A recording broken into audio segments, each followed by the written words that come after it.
Yeah, minasan, it's me, Sweet Tati. Welcome to my channel.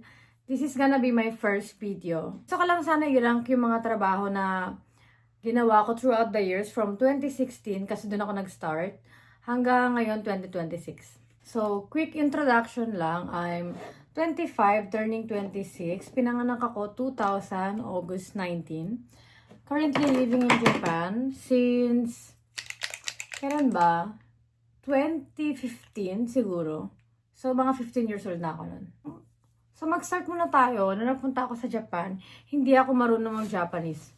As in, hindi ako marunong. Ang mga alam ko lang is basic, let's say, Yoroshiku onegaishimasu means nice to meet you, or simple introduction like, watashi no namae wa nani desu, Yoroshiku onegaishimasu. Para mga ganun lang. So, fast forward, ang unang trabaho ko, wait lang.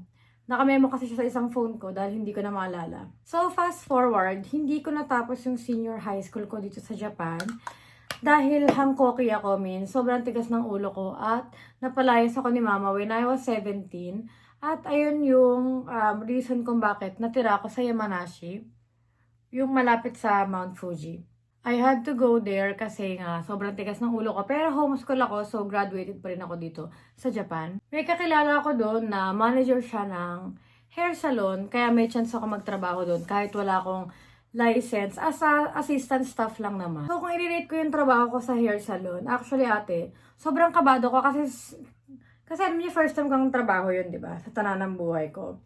Lumipat ako sa Yamanashi, medyo matigas pa kasi yung ulo ko. May mga, alam mo yun, parang magtitin na yung tao. Parang gano'n, basta hindi ako masyadong nakikinig. Pero, inangat tong sarili. Pero malinis pa rin naman ako sa bahay. Nakikinig pa rin naman ako pag sa bahay. Pero pag sa mga barkada, ganyan sa gastos, hindi masyado. So, ayun na nga. Nagtrabaho ko sa hair salon. So, kakilala ko yung manager doon sa hair salon, kaya pinasok niya ako. The people were so nice to me. Napakabait nila. At saka, alam mo yung ang ano nila magturo, parang mabait. How can I say it? How can I explain it? Basta, ang mga Japanese kasi, may ano sila, super respectful nila sa tao. At saka, dahil first time ko nga trabaho yun ate, sobrang kabado ko. Okay. As in, kawang-kaba ko palagi pag pumapasok, tas sobrang aga pa nun. Pero dahil sanay naman ako, dahil nag-i-school pa ako that time, sanay naman ako gumising ng umaga. And tinuturuan nila ako paano mag-shampoo ng tao, parang, alam niyo yung sinishave yung bird, yung mga hige dito sa part na to. Parang lagyan mo ng hot towel, dryer ng hair, yung mga ganong bagay lang, mga simple. Unforgettable moment sa hair salon. Okay, meron dong hair toning na, hair toner ba tawag doon? Nung kulay blue siya na nalagay sa ulo. Hindi ko alam kung para saan yun, nakalimutan ko na eh. So there's this one time, meron siyang bald head, ate may kalbo. Tapos, hindi ko alam na hindi ko nasara. Kasi kakapuno ko lang nung hair toning na yun. Tapos pagka ganun ko, syempre walang buhok si kuya mo. Umabot talaga. Alam mo yung parang siya naligo ng hair toning. Tapos sorry ako ng sorry. Tapos dahil dramatic ako ng time na yun, dahil nga isip bata pa ako, ako pa yung umiyak. Na parang sabi ni kuya, ano to? Buti na lang, mabait yung customer. Tapos siya pa yung parang, okay lang yan. Actually, summer naman eh. Para manamigan ako, ganyan-ganyan. Ayun ang one of my unforgettable moments ko doon. Pero yung mga tao na naka-staff na nakasama ko, they were the best people. As in, napakabait nila. Matulungin sila sa akin. Sobrang basta, ang saya-saya ng trabaho ko doon palagi. So, my rate naman sa trabaho na yun was 9.5/10. I mean, 9 out of 10. Kasi feeling ko masyado pa akong immature nun. Kaya hindi ko siya masyadong hindi ko siya masyadong na-enjoy or parang ninamnam yung experience. So, next naman na trabaho ko was at izakaya. Actually, pinagsabay ko magtrabaho sa izakaya habang nagtatrabaho din ako sa hair salon. So, gabi naman yun. Naisip mo ko magtrabaho sa izakaya kasi I had a friend in Yamanashi. Actually, she was younger than me, mga 2 years ata. So, 17 ako, mga 15 siya, ganun. Niyaya niya ako magtrabaho sa izakaya kahit pagod na ako. Pero, alam niyo kapag bata ka kasi parang hindi mo iisip na, ay pagod ako. Kung may time akong tumayo, maglinis, magtrabaho, parang i-go-go ko siya. Super hyper ko kasi that time. Trabaho ko sa izakaya, nakakabukas lang, malapit sa Eki, which is the station. Nagtrabaho kami doon. 6th floor yung izakaya. Izakaya ay parang inuman sa Japan. Hindi naman siya yung parang clubs. alam niyo yung kainan, na inuman, pero may alak. Ayun ang pangalawang trabaho ko. 6th floor siya. Alam niyo yung, may elevator naman, pero hindi naman pwedeng gamitin na staff yung elevator. So, kapag may darating, may downtime means may mga group na kakain. Dadalhin namin yung trays na mabibigat, pati yung mga beers. Eh, alam niyo, pag nakapunta na kayo sa Japan, makikita niyo yung, nila, yung baso ng beer. At ang OA, para bang, ang tawag dun, parang Vikings, ganun yung itsura niya. Ang lalaki talaga ng sizes. So, bit-bit namin yun habang pumupunta kami sa 6th floor. Sobrang saya magtrabaho dun kasi feeling ko, usually naman nagtatrabaho kasi sa izakaya para mga bata. So, mostly, mga kasing edad ko yung nagtatrabaho dun. So, it was a very fun experience. Yeah, it was a very fun experience. Pero, hindi ako nagtagal dun. Siguro mga 4 months lang. Kasi, parang hindi na siya kinaya ng katawan ko. Tsaka, after kasi ng trabaho ko dun, parang may mga times na umaalis kami ng mga friends ko kasi nga gabi. So, may tendency gumala ako. So, ayun, tinigil ko yung pagkatrabaho doon kasi feeling ko na-influensyahan ako ng hindi maganda. So, I had to stop. Unforgettable moments naman doon sa trabaho na yun was, actually, meron na akong totally unforgettable moments kasi 3 months, 4 months na ako nagtrabaho doon. Parang ano lang, siguro may nambasa sa akin kasi nga may tendency basasin ka dahil mga lasing ang mga Hapon.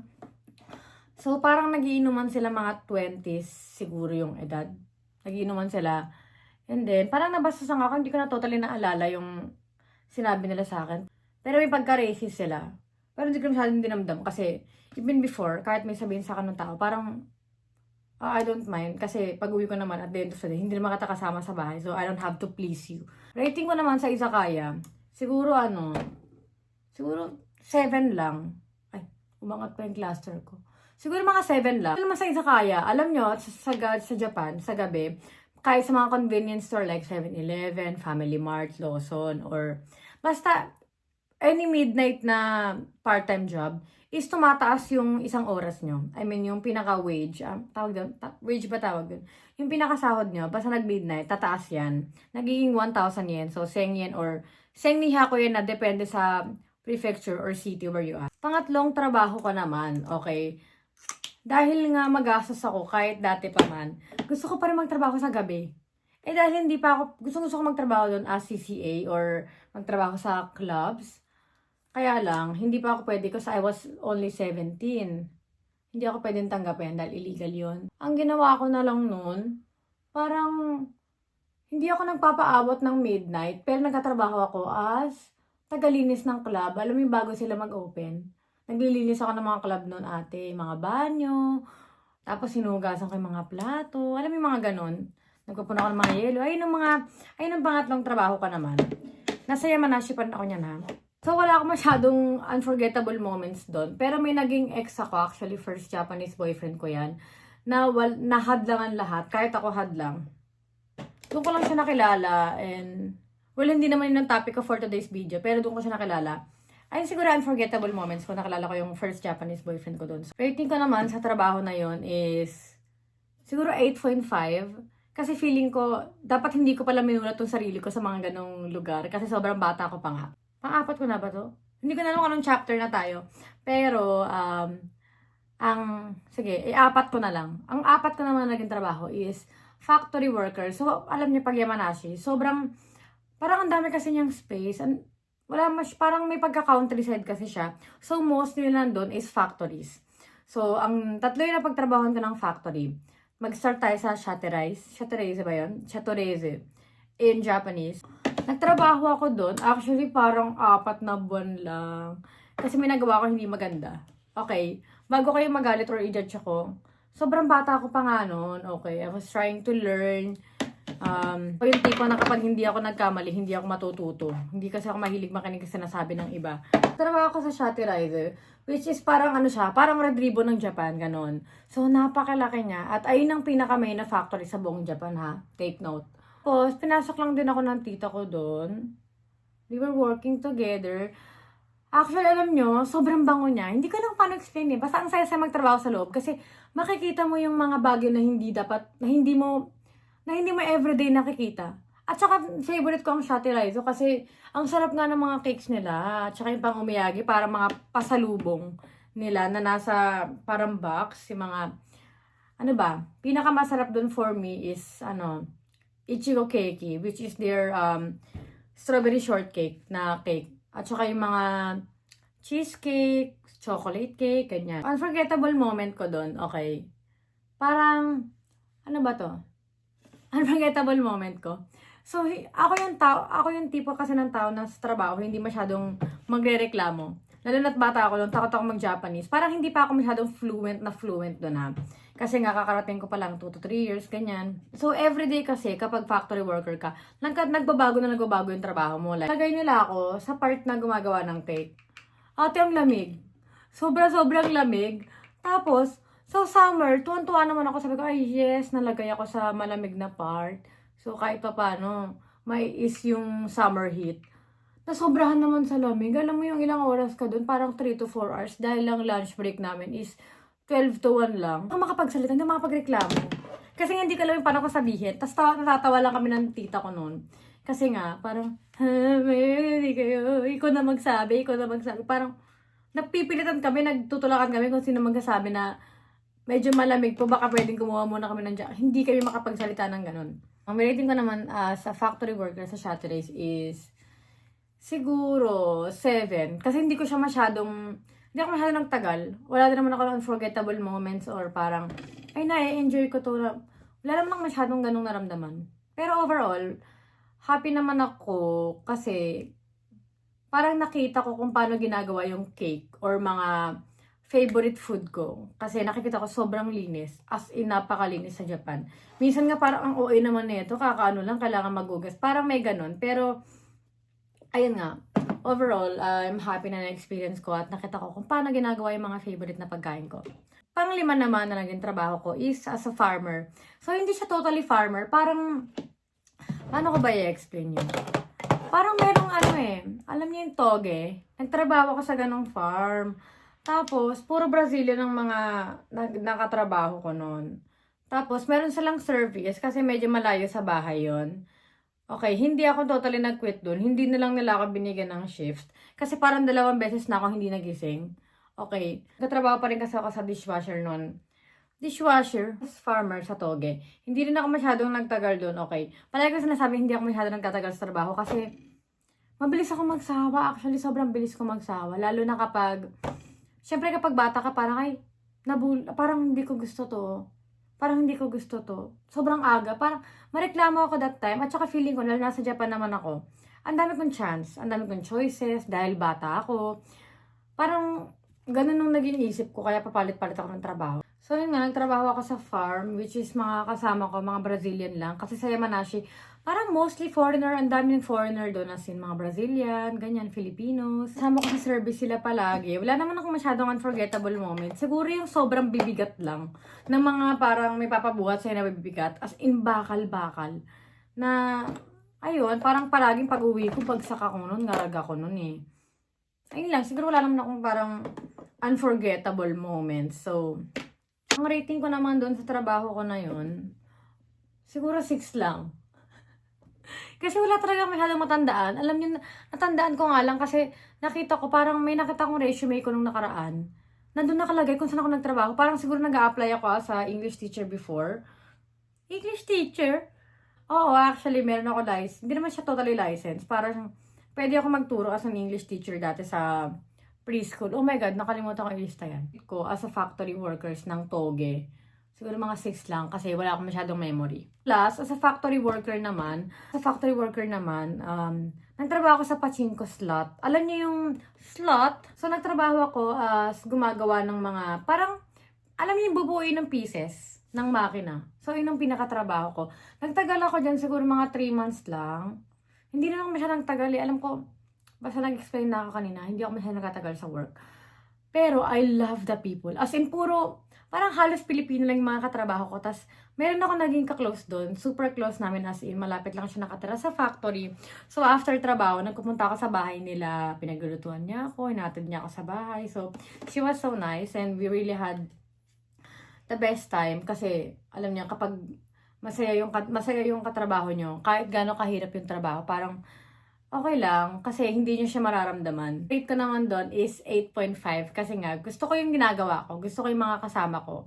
Though wala naman ako like unforgettable moments, pero ayun, na-enjoy ko yung work ko doon. Pang-anim na trabaho ko was modeling.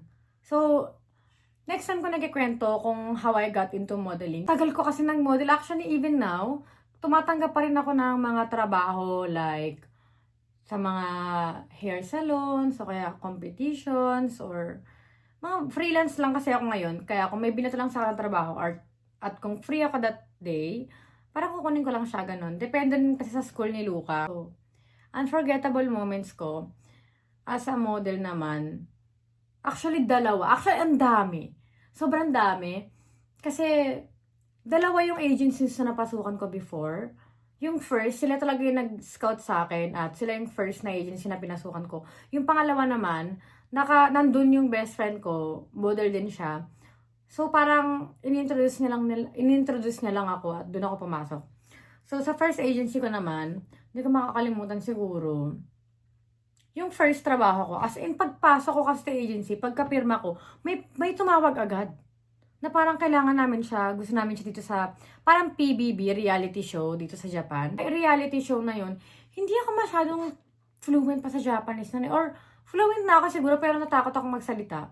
So, every shoot namin, walang tensyon. Walang pasabog. Parang palagi lang akong tahimik, nasa isang lugar. Hindi ko kasi alam ang sabihin. Kasi yung parang team ng palabas na yon was to fall in love as a Chugakusei Kokosei. Parang ano ako nun eh. Kakabalik ko lang nga pala ng Fukuoka nun. Kasi naging okay na kami ni Mama. 2018 yun. Parang feeling ko, kung ngayon, carry ko makipagsalamuha or alam niya yon magkaroon ng pasabog. Pero late na dahil magka-26 na ako. So, ayun nga. Bago pa ako maging negra, kaka-bronze. Sa pangalawang agency ko naman, unforgettable moments ko, is yung binigyan nila ako ng project sa TV. Alam niyo yung host ka, tapos mag-i-interview ka ng mga tao sa campsite. Pag naalala ko yun, sobrang natatawa ako kasi ang awkward. Talagang hindi ko alam yung sasabihin ko at hindi ako naghanda. Tapos bangag ako nun kasi nga, ginagawa na rin kasi akong trabaho nun. Kaya parang medyo bangag ako. Unforgettable ko siya kasi may ini-interview akong family siya. Tapos alam mo, imagine niyo nasa campsite kami. Tapos nakatayo lang ako, tapos nakaganon lang yung mic. Tapos sila yung parang nagkasalita, parang, anong dala nyo? Vegetable, gulay, ganyan. Bakit kayo nandito? Parang gano'n lang yung pagkaka-interview ko kasi nga first time ko at hindi ako sanay. Tapos parang binato lang nila sa akin out of nowhere. Ganun yung second agency ko eh. Parang kung ano lang yung trabaho na magkaroon sila, ayun yung babato nila sa'yo. So, palagi dapat handa ka. Hindi ako handa, no. Parang sabi ko na, go with the flow, carry ko naman yan. Alam nyo, hindi na in-air yun. Pero tumanggap ako ng sahod, hindi na siya in-air. Kasi nga, parang hindi nila alam kung paano nila ikakat. Dahil as in, feeling ko wala akong kwenta that time. As in, para pag uwi ko, sabi ko sa friend ko, te, sabi niya, kamusta in-interview na ko? Te, parang hindi ko alam kung interview ba yun or basta napaka-awkward ng sitwasyon na yun. Never again. Pero ngayon siguro feeling ko carry ko na. Kasi ngayon doon nga, that time, sobrang kulang pa ako sa experience sa model or as a host, ganyan. Dahil first time ko nga, hindi ko naman talaga trabaho ang pag-host. Pero parang, siguro gusto nilang makita kung ano ba talagang trabaho ang pwede nilang ibigay sa akin. Ranking ko sa pagmamodel is 10 out of... So, 10 out of 10 is 10. Kasi, pangarap ko talaga yun. Alam niyo, ever since maarte ako, alam niyo parang lakad-lakad, ganyan. Parang mahilig talaga ako mag-inarte. So, habang nagmamodel ako, nagkatrabaho nga pala ako as tagalinis ng hotel rooms. Actually, puro Pinay kami doon, tapos may nagpasok lang sa akin. Mga katrabaho din akong Vietnamese, mga ganon. Iba't ibang lahi din, mostly Asians. So, 2 years ako, actually, ito nagtagal na ako. Kasi 18 na ako noon, so feeling ko kailangan ko na mag-mature. So, nagtagal ako sa hotel. And, nag-enjoy ako. Alam nyo, mukha akong ganito, pero mahilig ako maglinis. As in, sobrang hilig ko maglinis. So, na-enjoy ko magkuskus ng inidoro, mag-ayos ng mga gamit.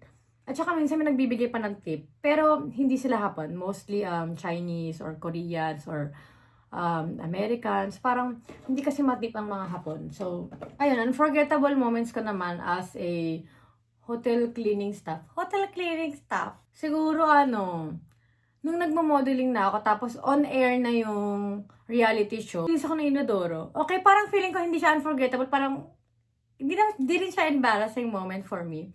So, hindi ko naman sinasabi na naglilinis ako or nagka-part-time job ako habang nagmo-model. Hindi ko siya ina-air kasi parang feeling ko privacy ko na rin siya. Kahit may 75,000 plus followers ako dun sa Instagram, mostly Japanese, wala na yung account ko na yun. So, linis ako ng inodoro. Tapos may dalawang parang siguro college. Lumabas sila, may kinuha lang sila sa kwarto nila na nakalimatan. So, alam niyo naman, pag nag-cleaning staff kayo, hindi kayo basta-basta pwedeng pumasok. Not unless may nakalagay na sign na pwede nyo nang lilisin or do not disturb. Means bawal kayong pumasok. Pasok nila, nakatanggal kasi yung mask ko kasi nga sobrang init sa loob ng hotel rooms. Tapos, pagka nila, sabi ko, ay sorry, parang simasen, shimasen. Tapos lumabas muna ako. Tapos pagkalabas nila, parang, OA mo. Parang, ay, ikaw ba si ganito, si ganyan, di ba nasa reality show ka? Oh my God, napapanood ka namin. Parang, pwede ba magpa-picture, ganyan? Ate, naka-apron ako, tas wala akong makeup, tas gulo-gulo na yung bangs ko, parang 5 na lang sila. Tas hindi ko parang nagulantang na lang din ako na parang, okay, sure, ganyan. Tas sabi ko, sorry, wag yun sabihin ng trabaho ko dito kasi privacy siya, ganyan. Parang feeling ko medyo nahiya ako that time, pero proud naman ako na naging trabaho ko yun kasi masarap kasama yung mga naging kasama ko, nag-enjoy ako sa mga titas ko, binibigyan nila ako palagi ng food, nililibre after ng trabaho, kumakain kami sa labas. Feeling ko, na-enjoy ko yung trabaho na yun kasi hindi ko masyadong naramdaman yung weight ng bigat ng trabaho kasi nga, na-enjoy ko yung trabaho. Overall rate ko sa trabaho ko as cleaning staff sa hotel is 10. Kasi sobrang na-enjoy ko siya. So, pang ilan ba to? Pang 7. So, ito naman, habang nagtatrabaho din naman ako habang may iba din akong trabaho, nagtatrabaho ako as an English teacher, ay nung sinabi ko kanina. Yes, hindi ako super fluent. Pero mahilig kasi talaga ako sa bata. At mahilig akong kumanta. Parang alam niyo yung, hi guys, good morning! Parang, it's your teacher again. Parang let's start singing ABC song. Parang mahilig akong maggulantang ng tao. Lalo na sa mga bata. Hindi, charot. At that time, ang dami ko mga friends na foreigner. So, sobrang fluent ko sa English. Nung mga oras na yun Ngayon kasi parang pag may tinanong ka sa akin, parang, parang may lumalabas na ibon sa ulo ko. Alam niyo, pag hindi niyo kasi ginagamit talaga yung language, lalo na ngayon, hindi ako masyado nakikihalubilo sa mga friends ko na mostly Japanese yung conversation namin. So, pag may tinanong sa akin ng Japanese, parang mag-iisip muna ako, anong sinasabi niya, ganyan. Parang kapag ganun din ako sa English, ganun din ako sa Tagalog. So, parang namimix ko lang yung language. Kung ano lang yung nasa isip kong sabihin, ayun lang yung pipiliin kong language. Basta kung anong mas madali kong i-express yung gusto kong sabihin, ayun lang yung pinipili kong language. Rate ko sa trabaho na yon is 9, kasi nga mahilig ako sa bata. At saka the best part na nagkatrabaho ko doon, ay, ito nga pala yung unforgettable moment ko. Ang pinaka na-enjoy ko na part doon is yung mga bata. Kasi binibigyan nila ako ng letters. Binibigyan nila ako ng, alam niyo, origami. Parang, yung mga papel, nagagawa sila ng ibon. Alam niyo, hanggang ngayon nasa akin pa rin nasa box ko ng memories. Last but not the least naman, oh my God. Ang dami nagko-comments neto kung nagkatrabaho ba ako sa gabi. And yes, nagkatrabaho talaga ako sa gabi. Hindi ko naman siya tinatago, okay? Pero kasi, parang privacy ko na din yun. Kasi syempre may tendency magpunta sila sa omise kung saan ako nagkatrabaho. Tapos, i-request ka, di ba? Paano ko mag-explain? Alam niyo yung baka magtanong ng privacy or about sa family, ganyan. So, hindi ko siya kinakahiya, ha? For privacy purposes lang yan. Double moment sa gabi. Pero, marami din ang advices ko kung gusto niya magtrabaho sa gabi. Sa mga... my God, tingnan niyo, napatigil ako ng pagme-makeup. Kasi sobrang gusto ko talaga i-open to a bit before. Trabaho ka sa gabi is a really big part of my life. Sa pagkatrabaho ko sa gabi, ang dami ko nakalalang tao. May mga naipon ako. Ano ba? Okay, ang pinaka-importante, ang dami kong natutunan sa buhay. Kasi nung unang pagpasok ko sa gabi, feeling ko sobrang immature pa ako, madamdamin, iyakin. So, parang pag may sinabi sa akin, ate, dadamdamin ko yun. So, humiwalay na ako kasi kila mama nung 20 ako. So, I was living by myself. So, pag uwi ko ng bahay, syempre, wala akong mapagkikwentuhan. Parang malungkot ako noon. Tapos may jowa ako, pero on and off. Parang most of the time, mag-isa lang ako. At saka, nahiya kasi ako humingi ng tulong sa mga friends ko. Dahil feeling ko, baka parang hindi nila maintindihan. Dahil yung ibang friends ko nagtatrabaho sa tanghali. At ako lang yung parang naggagabi that time. Nagtrabaho ka sa gabi, may mga bagay na hindi ko naiintindihan. As in, may mga bagay na hindi ako naiintindihan at that time. Like, parang gusto ko mag number 1. Gusto kong makuha yung rank na to. Gusto ko yung gantong sales. Ganun lang yung nasa utak ko. Hindi ko nare-realize na parang, ang dami namin babae. Take note, ang dami namin babae. Hindi ko naisip na, kapag naabot ko na yung sales ko, yung target ko, pwede ko naman i-share sa iba yung sales ko. Kasi tapos na ako eh. Pero dahil greedy ako, naging greedy talaga ako, inamin ko yan. Parang dahil sa greed, parang I know, bakit ko ibibigay? Eh, ginalingan ko to, nag-effort ako para makuha tong sales na to. Without knowing na hindi ko naman makukuha yung sale na yon, hindi ko makukuha yung sales na yon without help ng ibang tao. So, hindi ko siya na-realize before. Yung mga nasa paligid ko pala, usually, nanay na. So, single pa ako na wala akong anak. Nanay na, mas malaki yung pangangailangan nila. Kasi yung iba, may 3 anak, may 2 anak, may pinapadalan sa Pilipinas. Hindi ko na-realize sa mga ganong part. Parang ang gusto ko lang palagi is number 1 ako. Ganyan. Kasi gusto ko palagi yung pinapatunayan. Parang ganon kasi yung ugali ko as a Leo. Parang kailangan palagi may pinapatunayan ka, ganyan.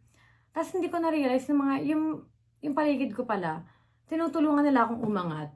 Pero wala akong binabalik sa kanila. Parang take lang ako ng take. Pero hindi ako nag-give. So, naging greedy talaga ako. Inamin ko yan. Naintindihan ko na yan. As much as possible, if may chance to help others, I'm trying my best naman if meron. At sa may mga family naman, na may ate or may nanay na nagtatrabaho sa gabi, parang huwag kayo masyado mag-expect na ganun pa rin ka garbo ang mga Hapon magbigay. Kasi hindi. Alam niyo ba, sobrang hirap magtrabaho sa gabi as in. Yung parang sira-sira na yung atay nila. Kami, sira na yung atay nila. Lalo na sila kasi hindi ako masyadong nainom. So, ang pagod sila, puyat. May iba nagtatrabaho pa sa tanghali. Pero yung ibang family nila, parang, ate, kailangan namin ito. Ate, may bayarin na kami. Parang hindi siya sobrang madaling trabaho. As in, mentally nakakapagod. As in, nakakapagod siya. If may family kayo nagtatrabaho as CCA, be kind kasi hindi niya naman pinagdadaanan nila. Dramatic ang ate mo. Hindi, kasi gusto ko lang yung talaga yun i-open. Actually, gusto ko pang gumawa ng video about that. Kung how I started. At saka yung mga experiences ko pa, yung mga realization ko, paano ako nag-mature sa trabaho na yun. Ranking ko sa pagtatrabaho sa gabi, siguro 10. Actually, 11. Kasi I would do it over or no. Gagawin ko yung pagtatrabaho sa gabi kasi nga, doon ako pinaka nag-grow sa lahat ng trabaho ko, feeling ko. Doon ako nag-grow as a tao, as a mom. Kasi nung nanganak din ako, bumalik din ako sa pagtatrabaho sa gabi kasi nga, naubusan ako ng ipon dahil sa, kaya yun. So, kailangan kong bumalik sa pagkagabi at mag-start ulit mag-ipon. Tapos, doon ako actually mas nag-mature. Kasi para, ay kapag nanay pala dapat ganito or ganyan, yung mga, kaya pala nila kailangan magtrabaho ng ganito kasi nanay na sila. E nung naging nanay na ako, lalo ako naging hungry. Pero, feeling ko may kindness na, unlike before na parang sobrang greedy ko, na wala na yun ng kahit paano. I'm so lucky kasi bihira yung ma-experience sa mga gantong bagay. Yung overall naman, sa lahat ng naging trabaho ko, ang ranking ko is 100. Kasi feeling ko ayun yung nagbilog sa akin kung ano ako ngayon. Yung mga experience ko, yung mga taong nakilala ko throughout this whole experience hanggang ngayon na nagkatrabaho ako. I'm still growing. I'm still trying to be mature. I'm still trying to learn things. I'm so ready to make mistakes. Kasi dun tayo mas nag-grow. Mas nananamnam natin yung sakit, yung hirap. At next siguro, parang ay, hindi ko na gagawin to or mas gagalingan ko pa or mag-iingat na ako. So yun lang guys, I hope may mga natutunan kayo. May mga natutunan. Sana may natutunan kayo for today's video at sana nakilala niyo ako kahit papano. Nag-iisip pa rin ako ng ibang mga contents kasi as of now, hindi ko pa alam kung anong type of content ba ang gusto kong gawin. Siguro, kahit ano na lang, basta realistic. Lang guys, thank you for watching. Please like and subscribe and share and report. Ay, charot. Bye guys!